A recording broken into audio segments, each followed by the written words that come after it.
Welcome to the Dylan Experience. Today is episode 78, and I've got a special guest for you today. But before we get to that guest, go ahead and like, subscribe, follow the video, the podcast, do whatever you need to do to stay in touch with us.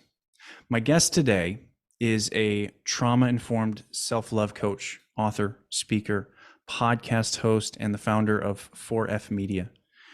For years, she has been helping men, women, and organizations emerge with clear visions of their value, take ownership of their choices, and chart a path to their promise, becoming victorious souls who embrace the change from survive to thrive. Through the power of the love of God. Her first book, Emerging with Wings, started it all, and now Danielle Bernock is here with me today to talk about it. Danielle, how are you? I'm glad I'm here. I'm really excited to be here today. It's been a little rough this week, emotionally and mentally. So I'm like, what better podcast to be on than one about mental health? Absolutely. This is second time around because technical issues make it hard to have an online podcast. But here we are. We made it. We're here. We're together. I would love to hear your story and kind of learn a little bit about how did you get to be here, and then we'll start talking about this week and what's going on and how you manage emotions and how you regulate yourself. But let's start with your story, if you don't mind, Danielle. Sure. I'm a trauma-informed self-love coach because I'm a childhood trauma survivor. It's multiple childhood traumas that I didn't realize were trauma. They were just growing up. And a lot of people are like that, which is part of why I do what I do. Right. I'm fine. It was fine. My childhood was fine, and it wasn't fine. And you have all the side effects in your life, which I had. I was an emotional basket case. I got involved in drugs and all kinds of things to just try and get rid of all the pain because I was just so messed up inside.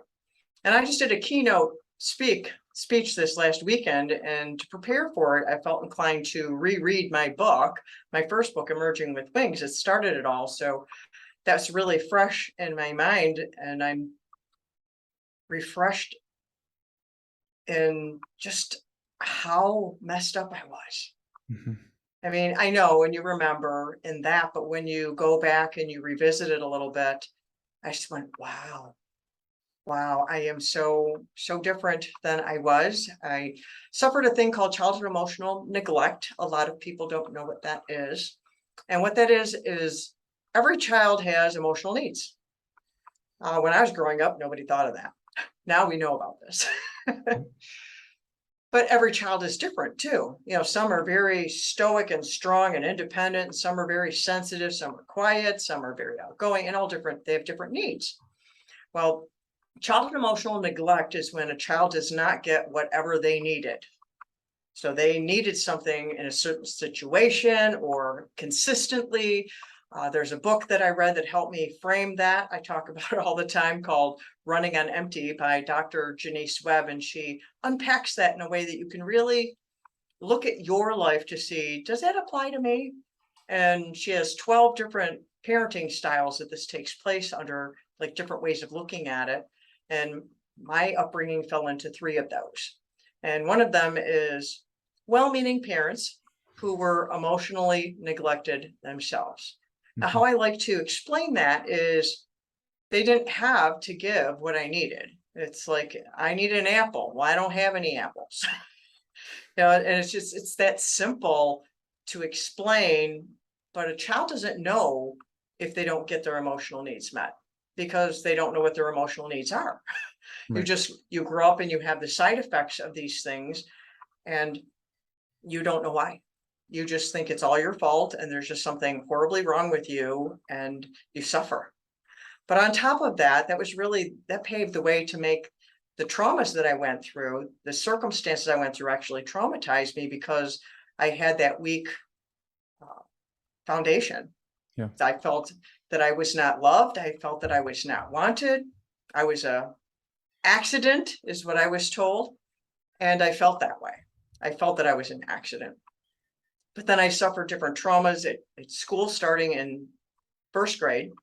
I was shamed in front of my class by my teacher. And In 6th grade, I had another public shaming. I was met with a mob. I went through bullying and other things like that. I also suffered at the hands of a neighborhood bully who used my name against me. And that was a really deep trauma. But I also went through a trauma that happened at church where I was publicly rejected in front of the entire church as a child. And then there were multiple deaths that took place in my life growing up also, one of which I briefly mentioned before we went into the recording here, that I was lied about when I was told about it. My brother died and he accidentally killed himself, but I was told he was murdered, is how they told me. And all of these piled up. One of the deaths was my dad. And so my mom was a single mom and she lost her mom and 2 months later lost her husband. I lost my grandma and 2 months later lost my dad. And then 4 years later, I lost my oldest brother and she lost her firstborn son. And then I had a friend that died in there also in high school. And after my dad died, our family just really imploded because we had no help because of what had taken place. I'd already had the name trauma. I'd already had the church trauma. And so I was just a mess. And then when my dad died, I was done. Yeah. I'm just like done. I'm just like all done. And whatever I could do to get rid of that pain in whatever way I could find, which was amazing that I did so well in school. In spite of that, I graduated high school.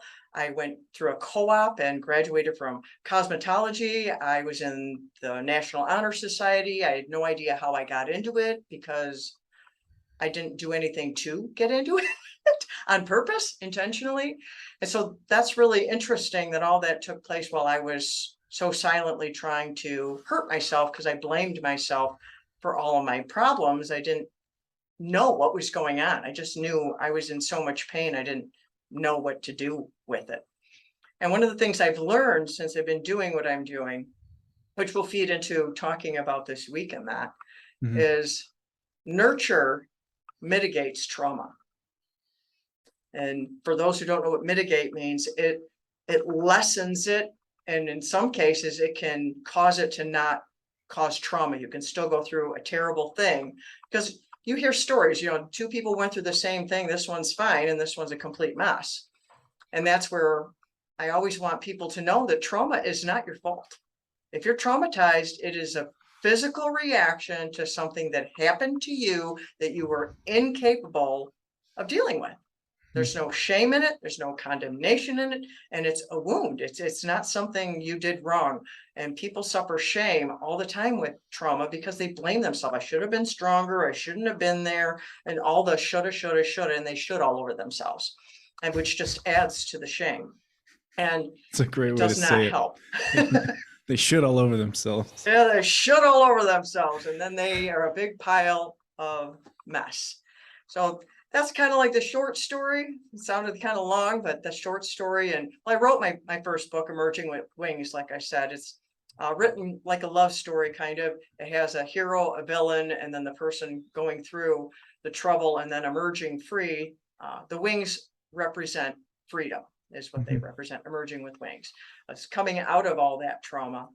So it takes you on the journey so that you could, work with it and even help yourself. And that's why I'm here, is because of the response I got to that book. When I first started that book, I just started kind of like a sentimental journey getting into it. And I thought I could maybe help some people. But then the change that took place in me while I was writing it, because I put myself in counseling to do that. And I learned the second half of the book. I didn't know the second 8 chapters when I sat down to write the book. I learned those while writing and in counseling. Things came to light that I had no idea were there. Yeah. And it resonated with people. There's a quote in there that's gone viral, been translated in all different languages. People use it in their presentation, PowerPoints and stuff. And I was floored. I sent copies of my book to different people who had played a part in my life because, I wanted to share that and I wanted them to know how much they mattered to me. They had helped me. So I wanted them to get this, or they were doing something along the way of helping people with trauma, children with trauma. And one gentleman is Pastor Kent Clark, not Clark Kent. I always want to say it backwards. Kent Clark, who is the CEO of Grace Centers for Hope, which is a homeless shelter. And also they have a women and children's thing, and they do a whole lot of amazing things. It's a great organization. But because of what they were doing, I sent him a copy of my book. And I don't know, not too long, I don't know how long afterwards, I got an envelope back that was the same size and the same feel as the envelope I sent him. And my fear was that he sent me my book back. I'm like, wow. So because what I'd been through growing to write that book, I was able to collect myself before I opened it, collected myself and told myself, okay, if he sent you your own book back, you're going to be okay. I did that before I opened it because I was afraid. And if you can do that, if you can grab a hold of yourself before you respond to something, you can help mitigate your own stress response. But I opened it and it wasn't my book, thank God. But he had sent me a copy of his book. He had written a book and he invited me to come down there and he'd give me a tour of their place, their facility and stuff. And I did go down there and come to find out he had been preaching at his church out of my book. I was meeting people in the hallway and they were saying, that's that lady with the book. That's that lady with the book. That's that lady with the book. And I was like, really had no idea that what I had been through was that big of a deal. I had no idea that what I had been through would impact that many people, that people would care, and that I was not as alone as I felt that I had been. And so after that, I'm like, I should probably do something like marketing or something. Because I didn't. I wrote the book myself. I self-published it on purpose because I didn't want to sell it to a publisher because then they would own my story and I could never change it. At least that's the way it was back when I wrote my book back and sat down to write it. Began it in 2012, published it in 2014. But I republished it. I got endorsements on it. And so then I started putting it out there and, just getting more and little by little. But when I went to that funny story, when I went to get that tour, I met his wife who headed up, the ladies ministry thing there. And so she invited me to come and, talk to her ladies, that there and to share my story.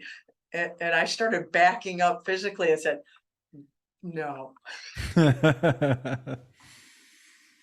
And I beat myself up for that for so long after that too, because I'm like, what's wrong with you? You wrote this book. Yep. You emerged with wings, didn't you? Or you're all free. What's your problem? Why don't you do this? And I learned since then that I just wasn't ready is a simple answer. I wasn't ready yet. I had learned the second half of that book and I had published it without finishing processing all those things. And I learned the story of the butterfly, which is actually in my newest book, Because You Matter. I opened that up with that story of the butterfly, because I was under the impression that when a butterfly comes out of its cocoon or chrysalis, it just flies away. And so I had that same expectation from myself. I emerge with wings, just fly away. You should just start doing all the things, right? No. And you shake your head like, that a butterfly has to do something else. Well, a lot of people were like me. They thought, man, the butterfly flies away. It has to go through a whole new process. Yep. It has to have enough space around it. It has to hang upside down. It has to flap its wings and it has wing muscles. I never knew a butterfly had wing muscles. And it has to pump the blood into its wings so that it can make the wings firm.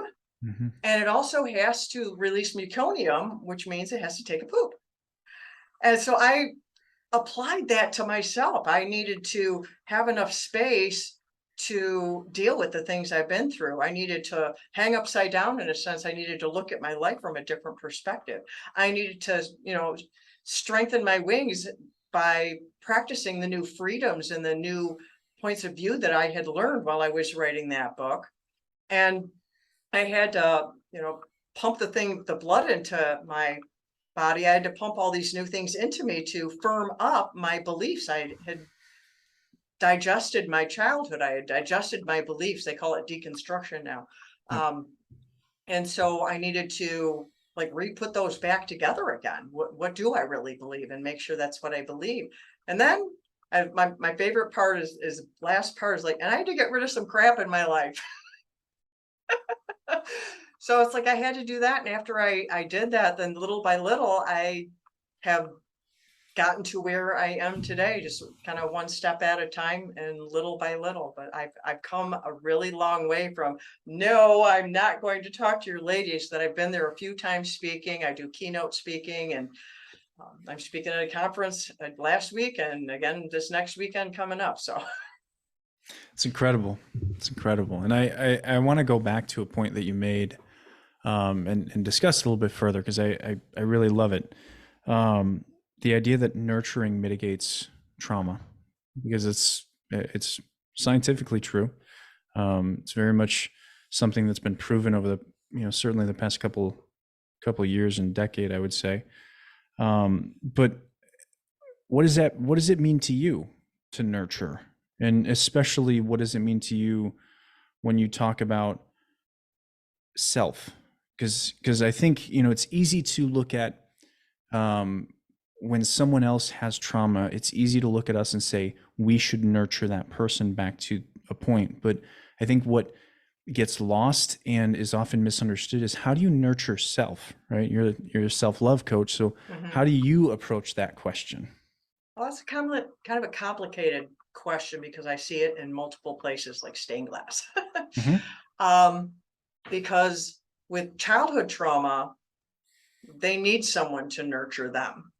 They need someone to teach them to nurture themselves, how to self-soothe. Like when a baby needs to learn how to, calm themselves down, and they do that by skin to skin with a parent.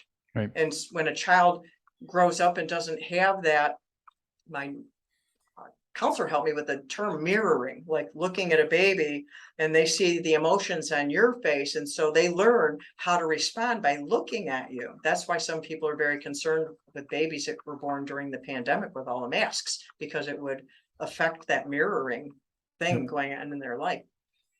And so that's one of the things, is children need someone else to help them and to teach them how to self-soothe, how to nurture themselves. Like watching my children teach my grandchildren, sometimes it brings me to tears, and I tell them this because they do such an amazing job. They're not perfect. There's no such thing as a perfect parent, even ones who have emotionally neglected their kids, because I've apologized to my kids. Wherever I've messed up, let me know. We'll work our way through it. Yeah. But with an adult, they need to nurture themselves also. It's not the responsibility of another person to nurture another adult. It really is your own self that you need to find a way to become nurtured. Yep. And that's through many things, through self-care, but also by having proper relationships. You're in relationships that are nurturing because you have chosen these relationships, and you have boundaries in them. You work through things with them. And, if you're a person of faith, then that's also another aspect of nurturing you, and knowing what you believe.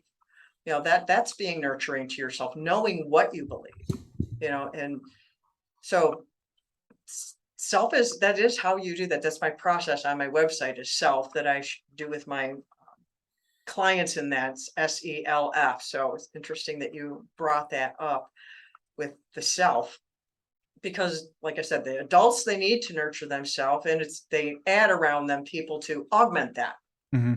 But they really are the responsible one. But the adults need to be the ones to train the children how. Like my kids do with my grandkids, they'll have them stop and take a deep breath, like something's happening, stop and take a breath. And I have watched them, my grandkids, do that by themselves. They have learned,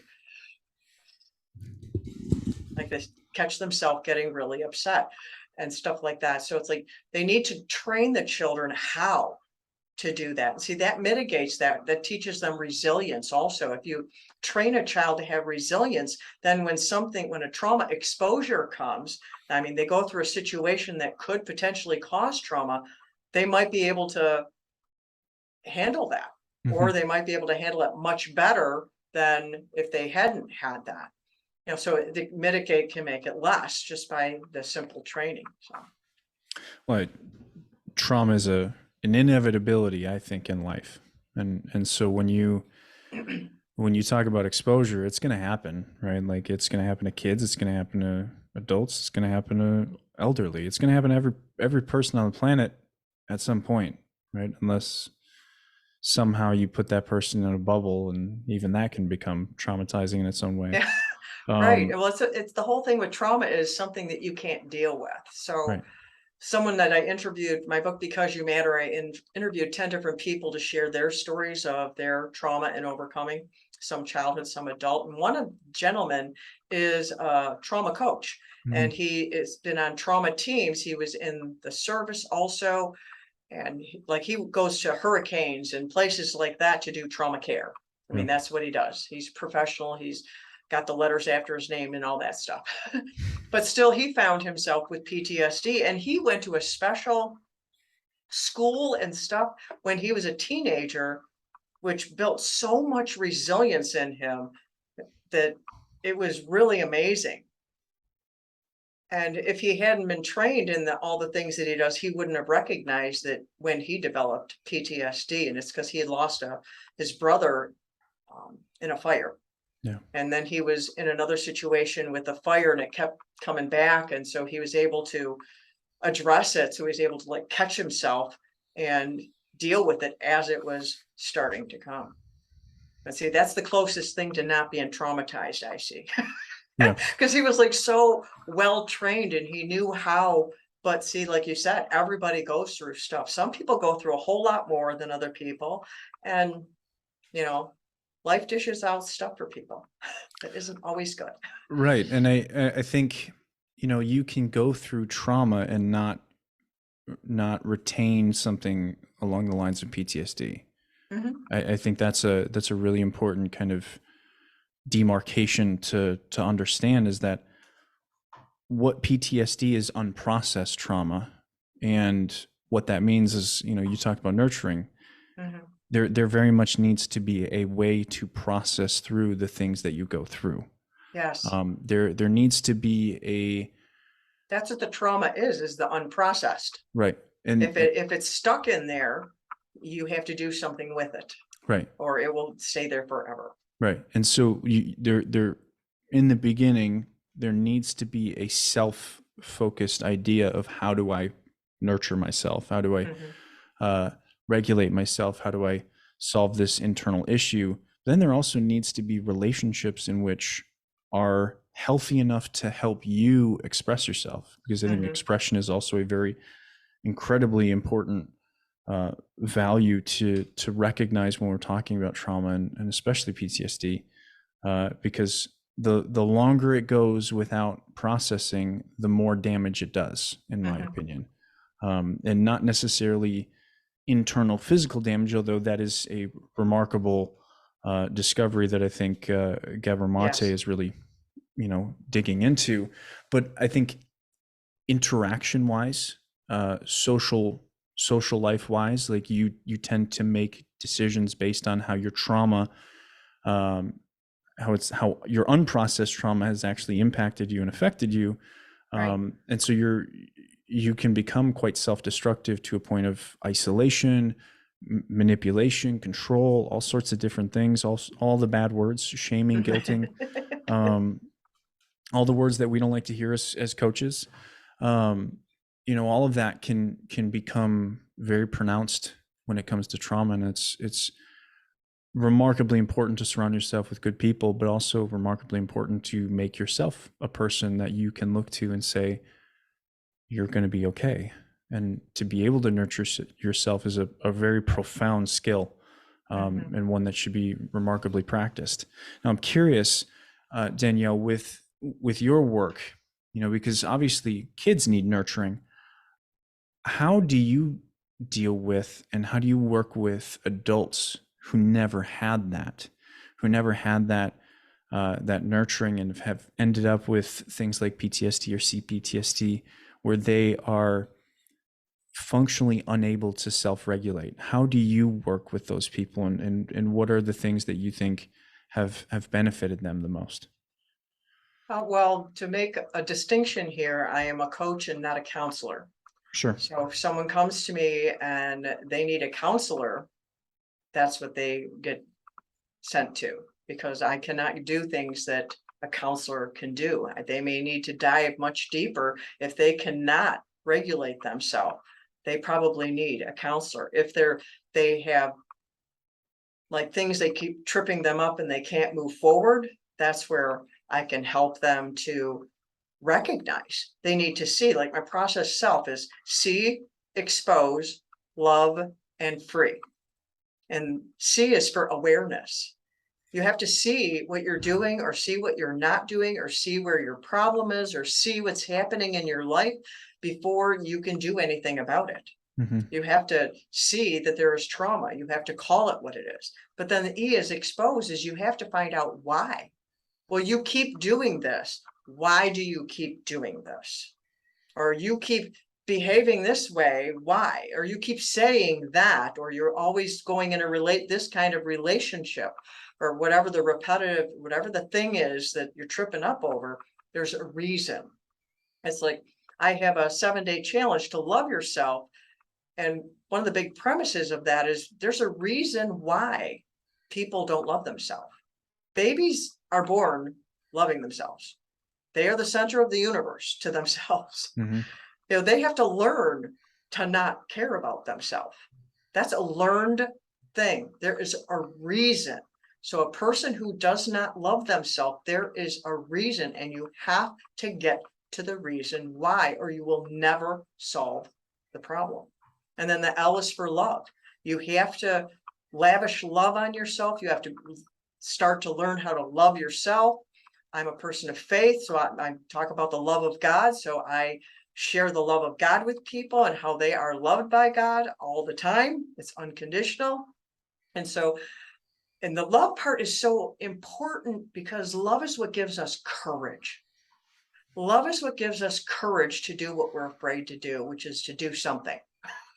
To do anything, to go to counseling, to do a new thing that you need to do, to read this affirmation every day, or whatever fill in the blank is. The L for love is what gives you the courage to do that. It gives you the persistence to continue, because you start caring about yourself. And then F is for free. That's the action step. That's the do just one thing at a time. That's why it's a cycle. You go through it over and over again. You do just one thing, and then you have to go through the cycle again. Did that work? Did it not work? Why did it work? Why did it not work? And things like that. So, and also you do one thing until it's not a thing anymore. And then it becomes a part of you. And then you can do one thing, because everybody can do one thing. Everyone wants to do 27 things, but if you try to do 27 things, you do nothing. I had a client the other day. She mentioned to me, she's like, I feel like I have 6 different puzzles that I just dumped into one pile, and I'm trying to figure out how to put puzzle pieces in each of the right puzzles, but I have no idea what pieces are which. And I very much feel like that is such a good analogy for PTSD and CPTSD, and going through trauma that has been left unprocessed, because you find yourself knowing that you need, as an adult, you know that you need to do things, but you don't know how to prioritize simple things, because it was never simple to you, right? Especially when it starts young, right? Like when it's childhood, it was never simple for you. It was never, for me, I look back at my life and understand, like, losing my dad at 6 years old, I looked at that and I said, nothing will ever be simple for me again. I remember saying that at 6 years old, but at 6 years old, you haven't developed logical functioning in your brain yet, right? Just it doesn't develop until, somewhere between 6 and 10, 6 and 12, depending on where you look. And so I developed an interactional process within my mind before I ever developed logic. And that became a foundation for me. And you kind of mentioned this yourself, is like you built this foundation that had no bound. It was not bounded within logic and rationality. It was bounded within whatever the fuck happened to me. Right. And so I'm bounded in fear and lies. Right. And mine was bounded in grief. And, from that point on, I continue to live out that kind of scenario of like, I overthink everything. I'm okay with it, right? I've allowed myself to kind of create a natural compassion and appreciation for it, but that's still a leftover kind of symptom, and I don't even know what to call it, a leftover piece, side effect, right? Side effect of my grief within childhood that I didn't know how to deal with, right? Where now I have a profound capacity to overthink things and understand things that are well beyond the scope of what some people would look at. And is that good? In some ways, I've used to channel it for good, but if you don't learn to be intentional with it and learn how to, like, where does it come from and how do you actually apply it? How do you use it? How do you use it for good? It becomes profoundly bad for most people. And that's kind of the challenge that I think I've seen, is that people really need to find a way to say, I've been traumatized, I've been hurt, I've been through pain, I've been through suffering, I've been through all of this.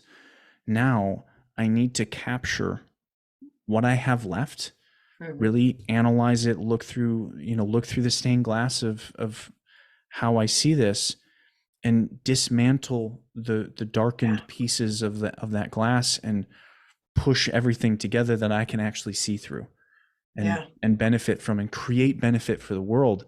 I think so many people get locked into this idea that because I've been hurt, I am useless.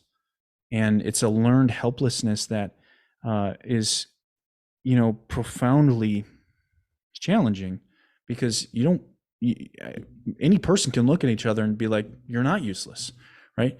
If you have a fucking mouth and a brain, you're not useless, right? Because there's people that walk on stage, and it's funny I say walk because they don't walk, right? I've seen quadriplegics on stage that the only thing that they have use of is their mouth and their brain, and they benefit society.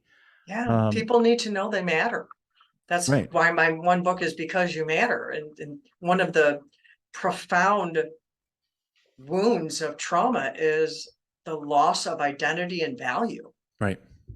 I mean, it just strips you of that, and you're left with just this aching hole, and then shame it hops on top of that, and it's really awful. Yeah. Yeah, it absolutely is.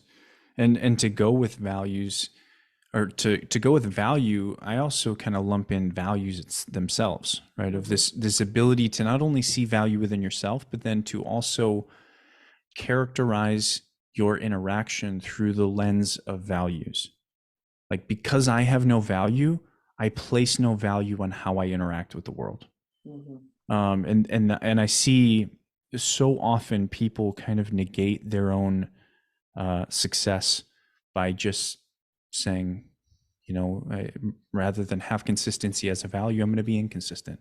I know what the right thing is here, but I'm not going to do that because I have no value to this person. So why do it? Right? There's no sense of, this is what the right answer is, and I should do that. And then I can see where that can take me. Where, there's chaos and sometimes irrationality and illogical decisions.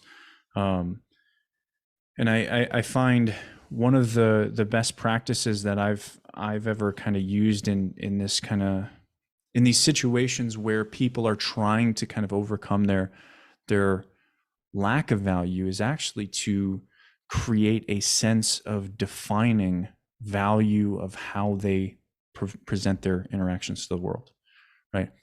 I'm going to look at empathy as my value, right? I'm going to give empathy and also receive it, right? And so having this interplay of like, the first things first, they're always really good at giving empathy, but they're really bad at taking it, right? Really bad, profoundly bad at taking it. And so I'm like, how can you call yourself an empathetic person if you only give it and you don't give it to yourself, right? Is that a fair assumption to say I'm an empathetic person to everyone else, but not to myself? So are you really an empathetic person? Well, now you recognize I have to be my value, right? And then they start looking at it and saying, okay, you got me. I've got to start actually providing some empathy to myself, enough to be able to say I'm an empathetic person. Well, because people tend to see the value in other people and not themselves. Yeah. And so I focus on, they have to see that they have value. I say people have greatness inside them, God-given greatness. Like, I believe everyone is born with inherent value. That's a value that you don't work for. You don't have to try and drum up. It's just something because you're breathing here on the planet. And then I try to help people discover, what is theirs for them to discover. And it doesn't have to be some big, huge thing like, they're going to be president or, write a gazillion books and people tend to jump to that kind of an extreme instead of, like you said, being an empathetic person. You know how powerful it is to actually be an empathetic person in other people's lives? That is greatness for someone to give that. Yeah. So I try and help people to see that your greatness doesn't have to be great by the society's measure of like fame and fortune and things like that. It's just something that's gifted inside of you that no one else has. Yeah. Only you have that. Yeah. Because I always look at it as you have a story that is uniquely yours. I mean, there's, as much as I used to look at life and say no one else can understand me,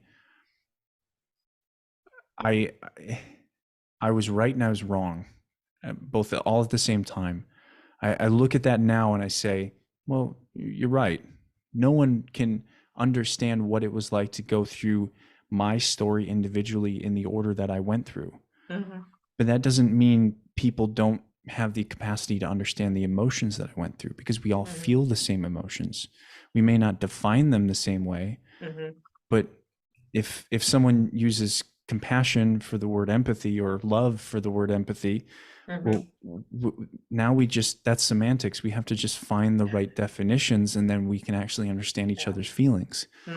And so when I started to look at it that way, I started to be able to understand I could actually express myself and show people how to understand my story, rather than always assume no one could understand my story.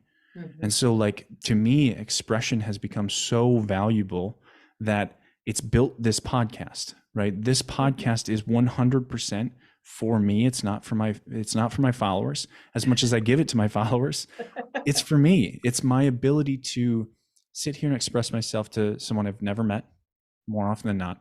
I've met some people here before, but for the most part, I talk about very deep and intrinsic topics about myself, about other people. And I talk about what I think, what I feel, what I understand or what I don't understand. And that has always been a challenge for me. And so this has undeniably been a massive part of me overcoming the things that I've been through.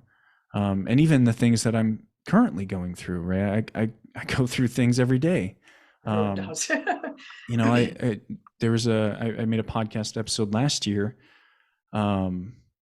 It was last year that I lost my grandpa. I lost my one of my soldiers, and I lost three unborn babies that were incredibly hard. And I made a podcast episode about that. And it was something that was necessary for me to express and expose, or it would have been a profoundly difficult experience of isolation. Mhm. And this was my place of expression. And I could give two shits what people think about it. You know, like like I respect what people have to say. I always will. Mhm. But when it comes to me being able to express myself, I think everyone needs a place where they can do it, where they can express themselves the way that they need to and want to, even if it's Mhm. dark and difficult, that they can just do it and not look at the response. Right. That's kind of the nice thing about this podcast is I don't go look at my comments or my reviews or anything like that. I don't give a shit. Right. And as much as I love the people that listen to this, I don't want it. I don't want the reviews. I don't want the thoughts or the the comments or anything like that. Are they good? Maybe. Are they bad? Maybe. I don't know.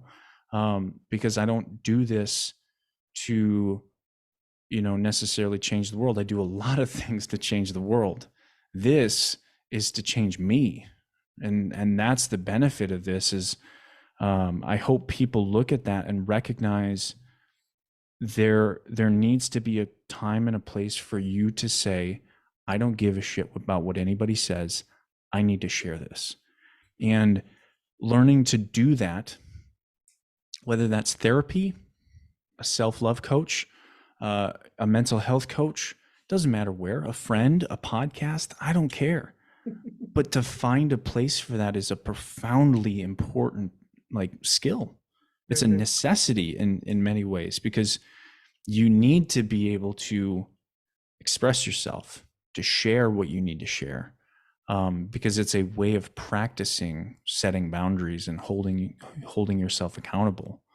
And if you don't do it, I mean, you and I both know where that leads, and it's not Yeah. good, right? Yeah. It's not the conclusion of our books where we are successful, happy, peaceful human beings who are comfortable with our lives. We're probably dead because we ended our life just like my father did.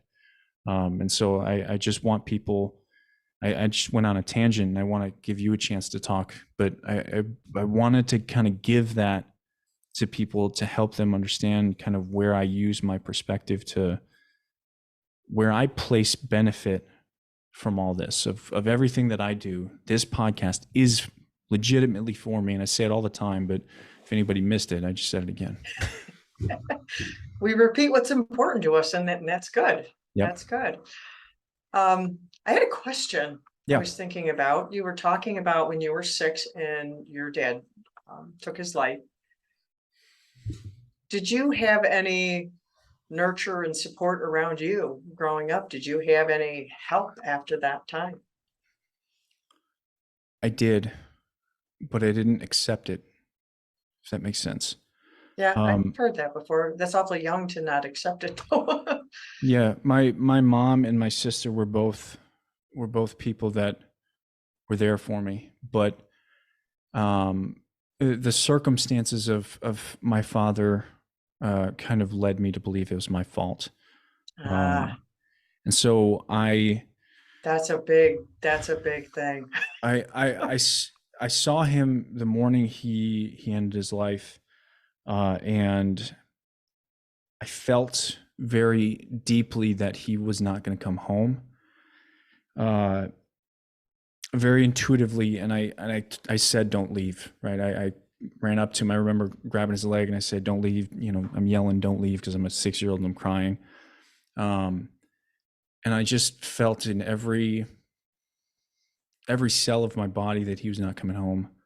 And so when I knew he didn't come home the next morning, when my mom told me we were going to my grandma's house, um, I I did what I thought was logical at the time, and I blame myself. Obviously, that Well, was like not you said, right. Dr. Gabor Mate, you brought him up. He explains why children do that, because Yep, that's what children do. absolutely, because we haven't created a rational way around fault and blame at that age.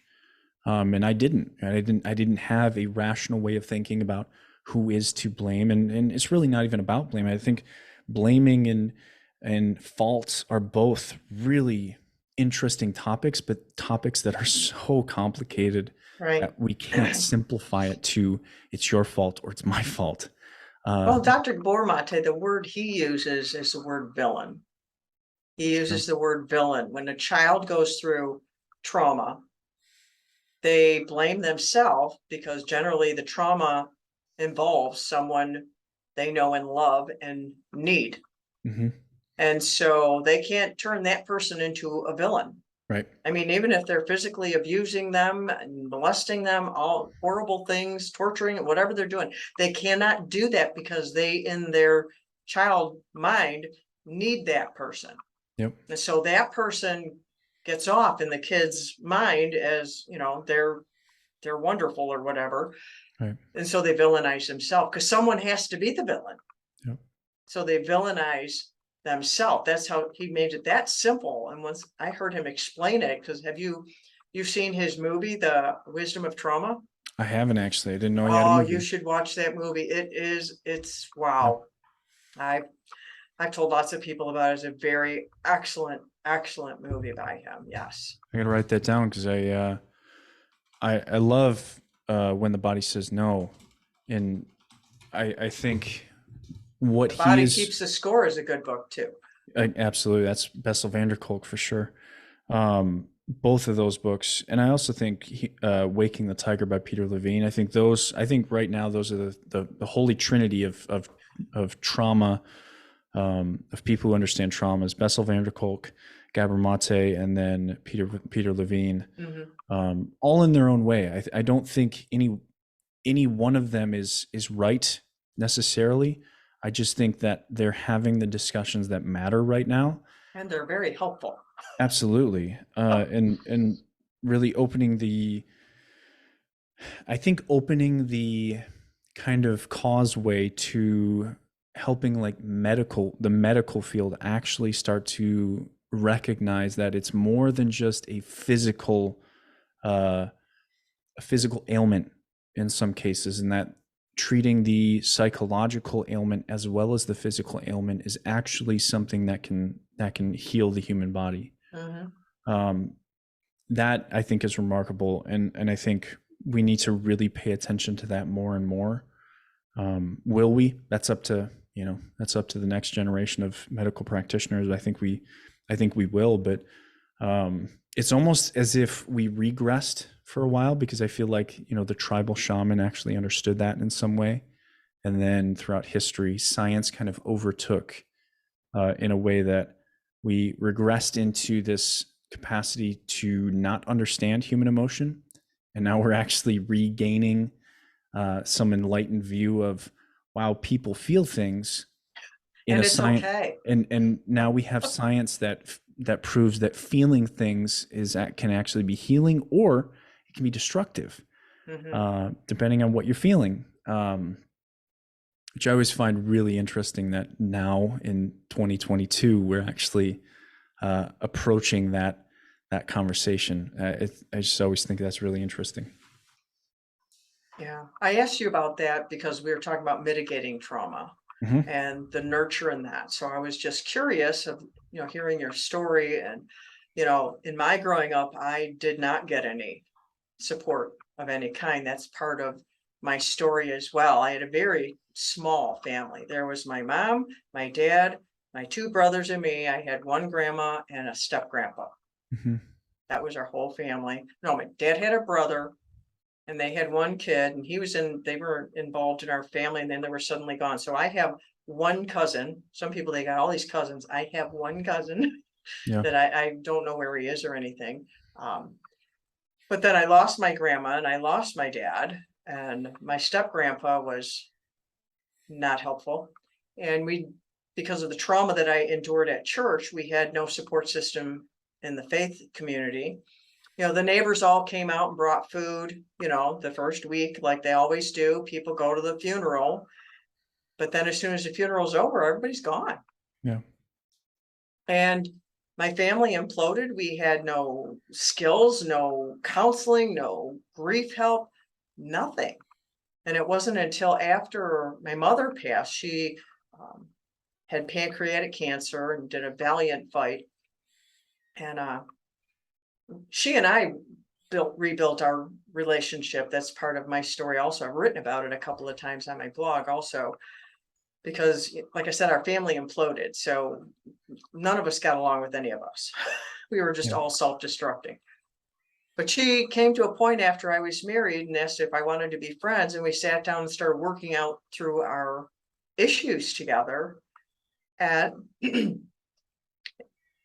when she got sick, I was just so thankful that we had done that. And I got to walk through that part of her life with her. I got to be with her when she passed. But after she passed, because she had cancer, and then she got put into hospice care, which was like just the last 2 days or something, last day. But we had talked to them at the hospital, so we had contact with them. So, but after she passed, hospice had a whole support system. They had grief recovery stuff.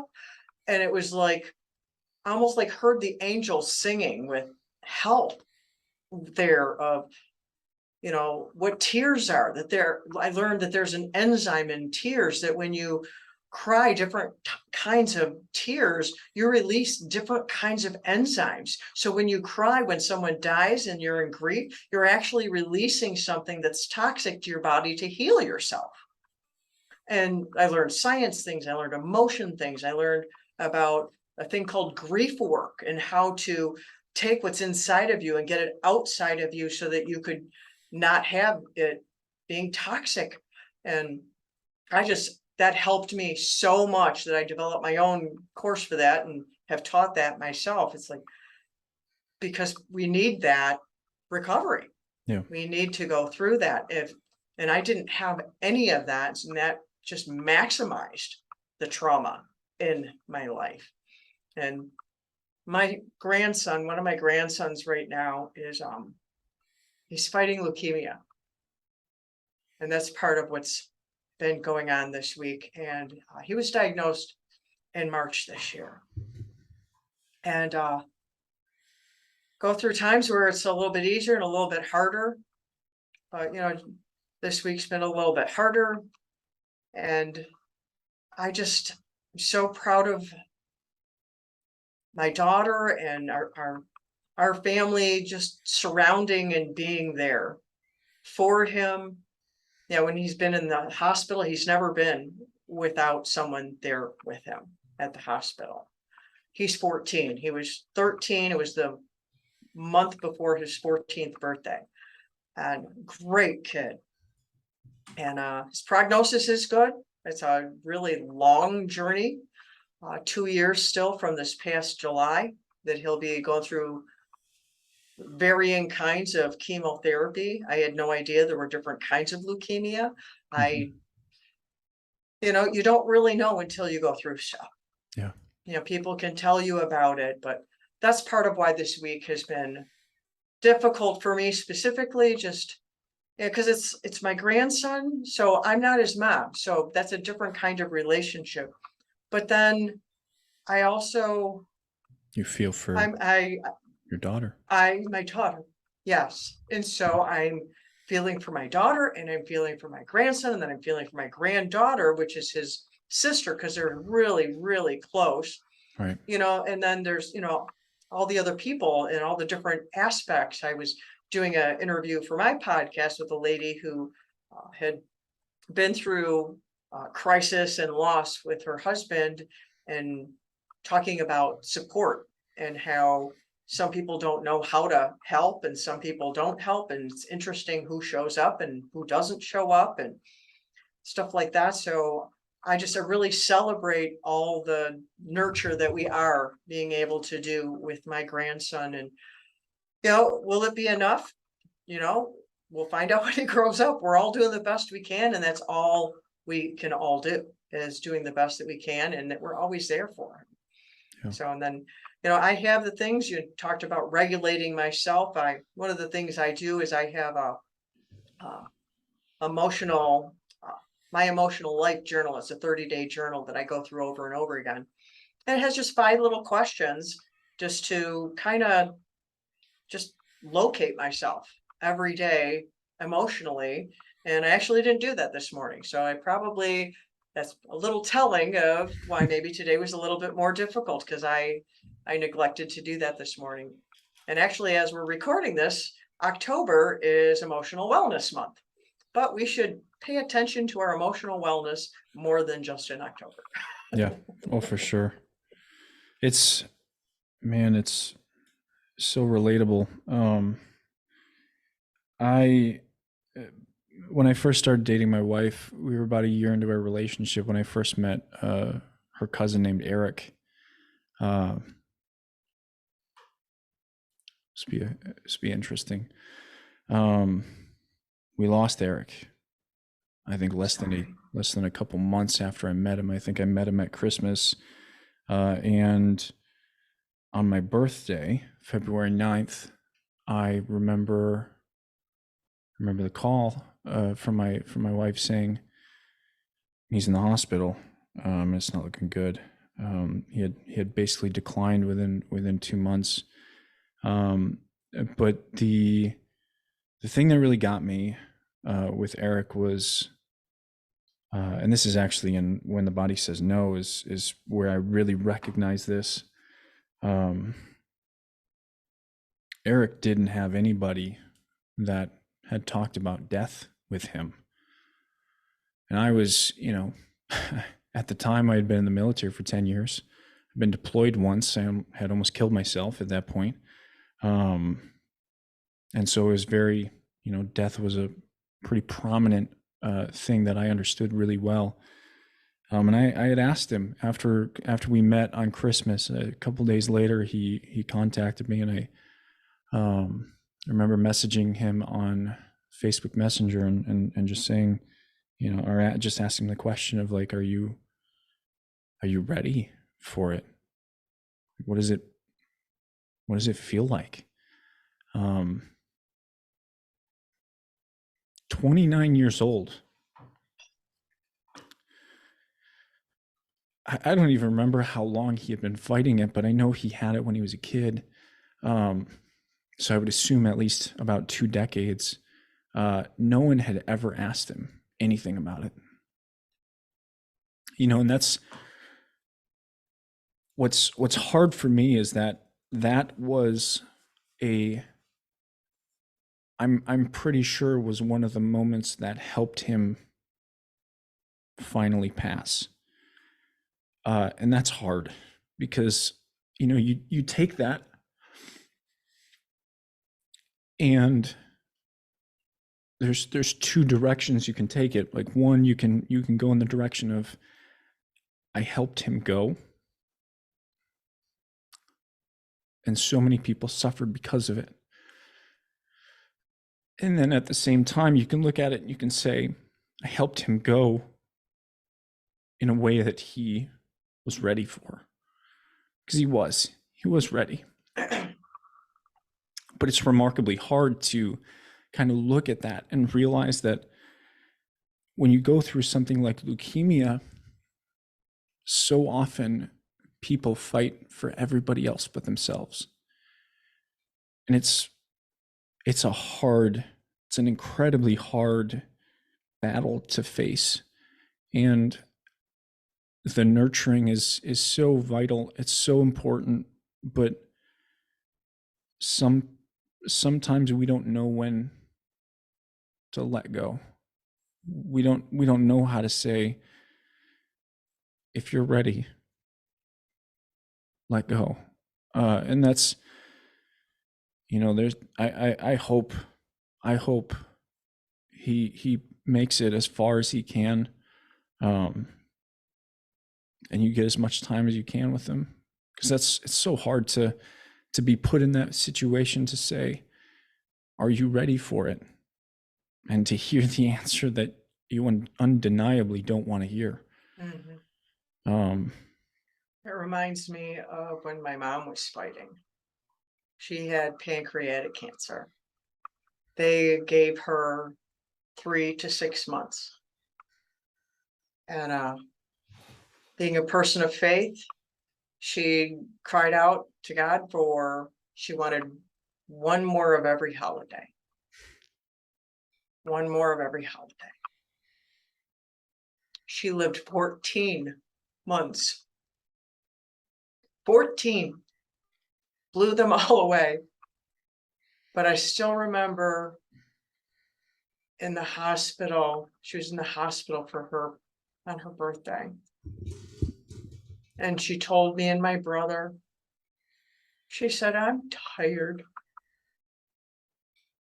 And we said to her, "Mom, are you want to stop fighting?" She said, "I do." And we said, "Okay, Mom," because it's her life. Yeah. And that was really, really hard to do. But we both did it. And I know stories of other people when I had another family member that was sick with something else. And she was in assisted living and had hospice involved. And the hospice nurse was telling us a story of this other person who, they were going to die, going to die. And, the family members were there. They wanted to be there for them. And she said, it's remarkable. Sometimes you can just tell the people want the people to leave and they want to die by themselves. And some people, they don't, they want someone there with them. And in this particular case, as soon as they went to lunch, the person passed. And it was my prayer to be with my mom. And what my brother and I did was she wanted to come home and say goodbye to her house. So she came home in an ambulance and we had a hospital bed. She spent one night in her house and my brother was there with her. And she kept trying to get out of bed and kept, calling for Jesus. And my brother would talk to her. And then the next day we had her come to my house because she was going to stay at my house, for as long that was going to be. We let her go say goodbye to her house because that's what she wanted. And she came to my house and the EMS people were surprised that we were moving her or whatever, because apparently she had what they call a death rattle. I didn't know what that was. But she only spent one night in my house. She was at my house. I still remember, helping her get up and, she had a shower and, she was in bed. And I remember standing at the head of her bed that night. I put my hands on her and said, "God, keep her till morning." And he did.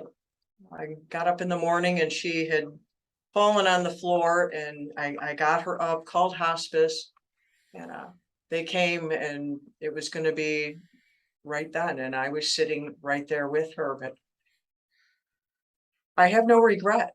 And that's something that is precious to have. I fought with her those 14 months, did whatever I knew how, used our faith and went away to support her in any way that I could for her to live the best life she could.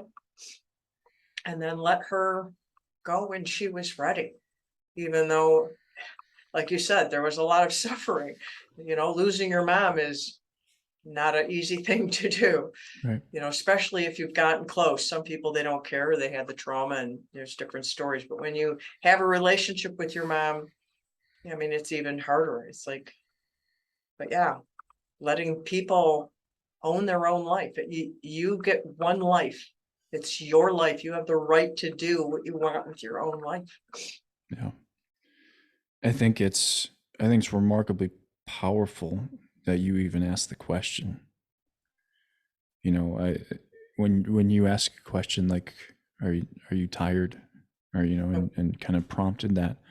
She said she was tired. I said, "Are you done fighting?" Yeah, excuse me.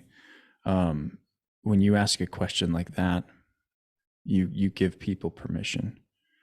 And sometimes that's what people need. Sometimes people need that permission to let go for themselves, and kind of balance that equation of, do I do this for everyone else or do I do this for myself? I think it's really powerful that you sacrificed in that way to give her that choice.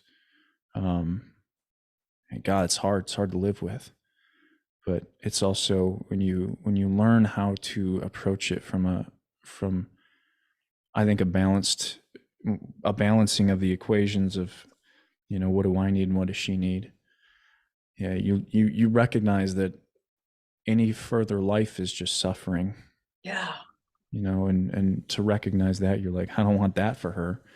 right. I don't for any another few days of, you know no grief, uh is not worth the suffering that she would go through. It's powerful, and it's hard. It's remarkably hard to kind of sit through a situation like that, and I couldn't even imagine what it was like for Eric's parents. I only know my part in it, and I've definitely struggled in the past with that. I still feel it, um, even being removed from it. But at the same time, I feel like, me and him could have been like brothers. He liked a lot of the same things that I did, and I only met him, Hmm. in the final stage of his life, and it's remarkable, uh, the timing of it all, to see that, and how little interaction you need to make a difference in someone's life. I like legitimately, I met him for 20, 30 minutes, and then we had a conversation on Facebook Messenger, and then I helped him. I gave him permission in many regards, because only a few days after, our last messaging, he was in the hospital, and it was, I remember that on my birthday, going to see him right after one of my college courses. Um, it's hard. Yeah. It's very hard. Death is always hard. It always will be. Hmm. But as you, I have no regrets in that, and I think I may grieve it at times. I may think about him at times, but I don't regret having that conversation and giving him Yeah. what I Yeah. think Grief and he. regret are two different things. Yeah, absolutely. Absolutely. And I encourage people to live without regret. You need to live without regret. You have to do whatever you can.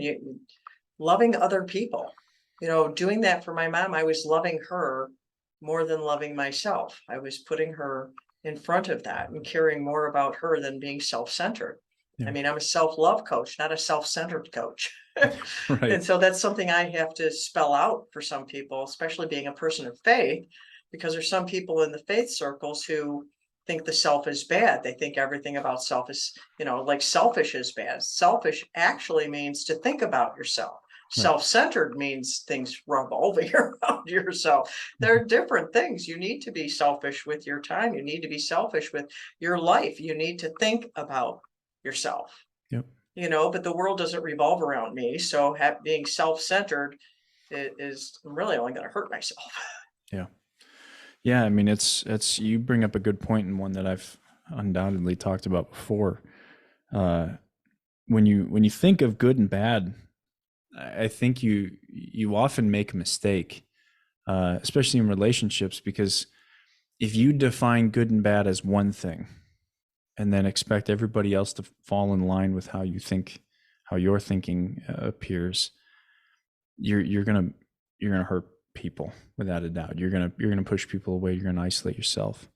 But when you learn how to negotiate what's right and wrong with people, that becomes something that is, uh, useful and functional.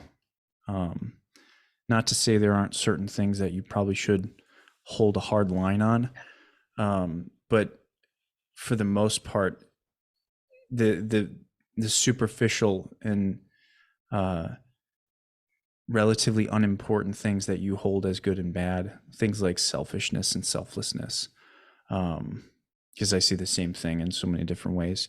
Mhm. Selfishness is always bad and selflessness is always good. And the reality is that I can make the argument that selflessness has gotten you in the worst possible places that you've ever probably been, Yep. and yet you still hold that selflessness is the best thing that ever will be. you often lack perspective, and it's Yeah, that you need simple. perspective, you need context, Yep. context. It's like, I mean, you're a veteran. Hmm. So generally speaking, killing is bad. Well, if you're in war, killing is a good thing, right? So right there is a perspective kind of thing. Yeah. It's like that was the first thing I thought of, where it's like it depends on what's going on. I Yeah. mean, like the Bible says, for everything there is a season and a time for every purpose. There's a time to kill and a time to heal, for one example of that. And there was a time for my mom to fight and a time for my mom to be done. There's you have to I like how you said that there's negotiating is how you put it. It's like there's a lot more gray in the world than people want. And if we just be opinionated, then we're just not being helpful. Well, it certainly benefits you on social media, but that doesn't mean it benefits society. But It's being opinionated. Yeah. If you're opinionated, you are very popular because people either agree with you or disagree with you. But I think what that ultimately teaches us is culturally, we are supposed to be one side or the other. Mhm, And that just doesn't work.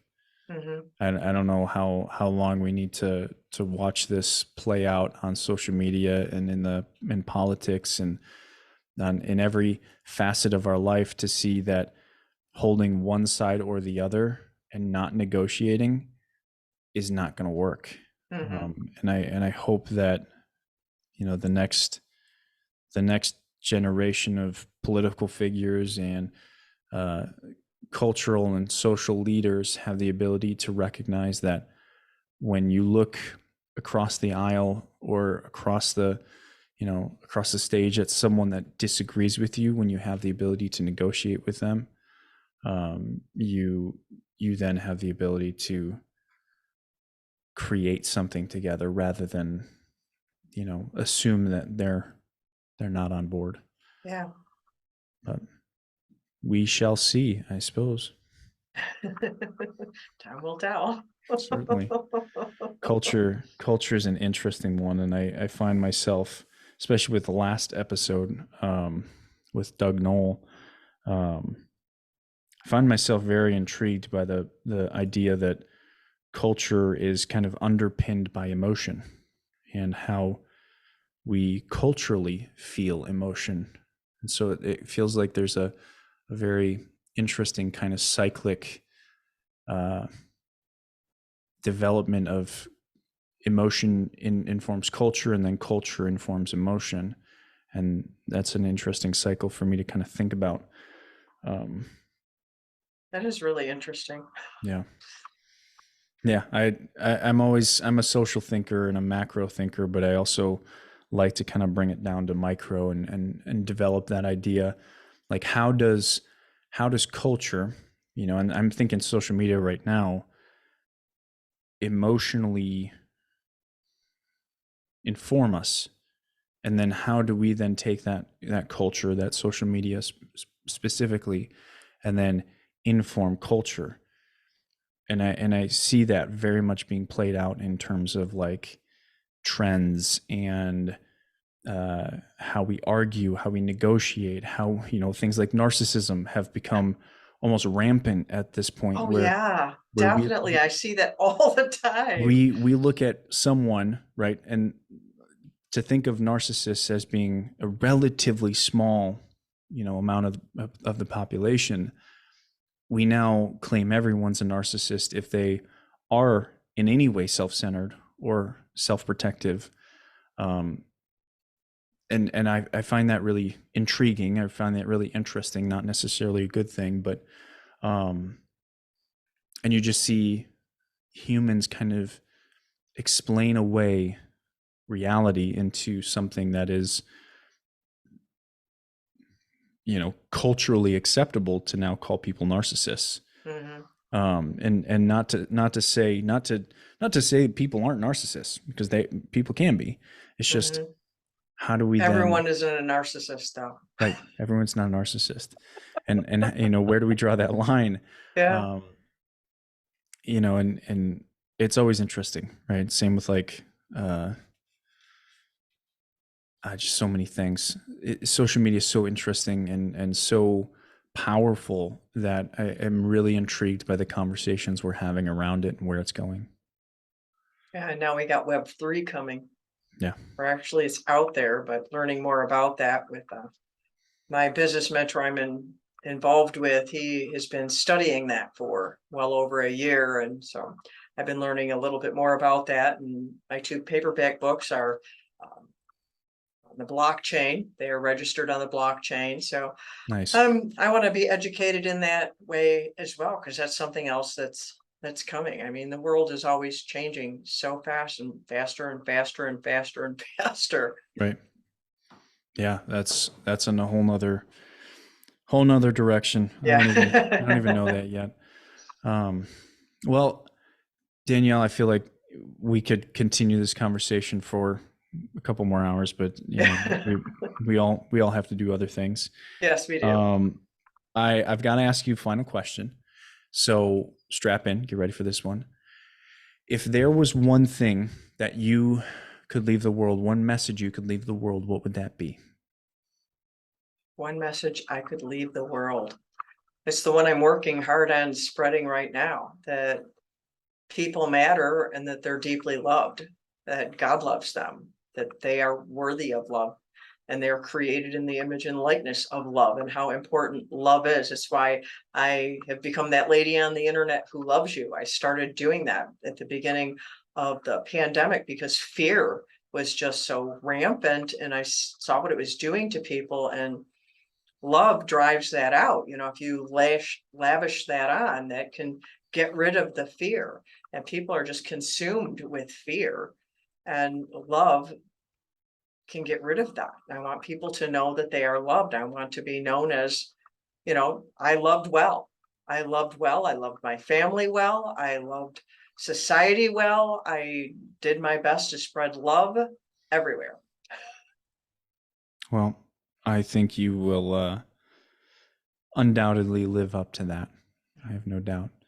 And Danielle, I want to thank you very much for joining me and being as vulnerable as you were with more than a few things, and also sharing the vulnerability with my moments. So I appreciate that. I always appreciate people that can just sit with me in situations like that.